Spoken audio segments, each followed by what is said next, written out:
জয়গুরু উপস্থিত সকল ভক্তদের কিছু হরিকথা কৃষ্ণ কথা আস্বাদন করবার নাই।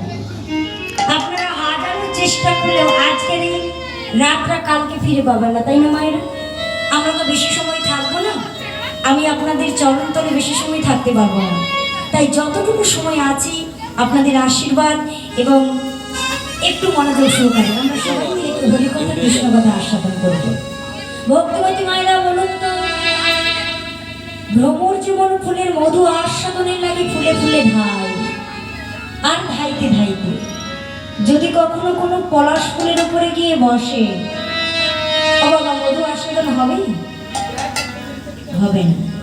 তার কারণ পলাশ ফুলের মধু ও গন্ধ দুই কিছুই থাকে না। আজ আমি সেই পলাশ ফুলের সব ভক্তিমতী মায়ের আমার ভক্তমণ্ডলী বাবারা ভগিত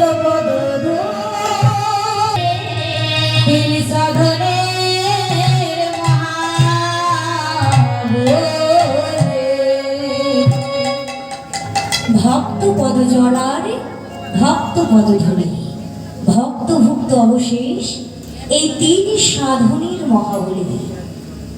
আপনারা যদি কৃপা করে আপনাদের আশীর্বাদ আমার মস্তকে প্রদান করে এবং আপনাদের মতো ভক্তের চরণ ধৌত জল দিয়ে আজ এই শুকনো কাষ্ঠটাকে যদি একটু ভিজিয়ে দিতে পারে, তাহলে আজ এই শুকনো কাষ্ঠ হইতে কিছুটা রস বেরোতে পারে।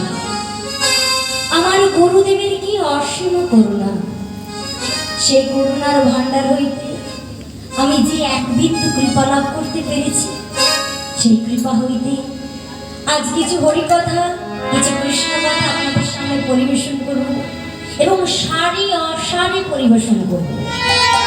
আপনারা সকলে সার বস্তুগুলো গ্রহণ করবেন এবং অসার বস্তুগুলো পরিত্যাগ করবেন। এই হরিকথা কৃষ্ণ কথা পরিবেশন করতে গিয়ে আমার যদি কোথাও ভুল ত্রুটি হয়ে থাকে, তাহলে নিজ পরিবারের কন্যা মনে করে আমার ক্ষমা করবেন। জয় জয় শ্রী গুরু নিতাই।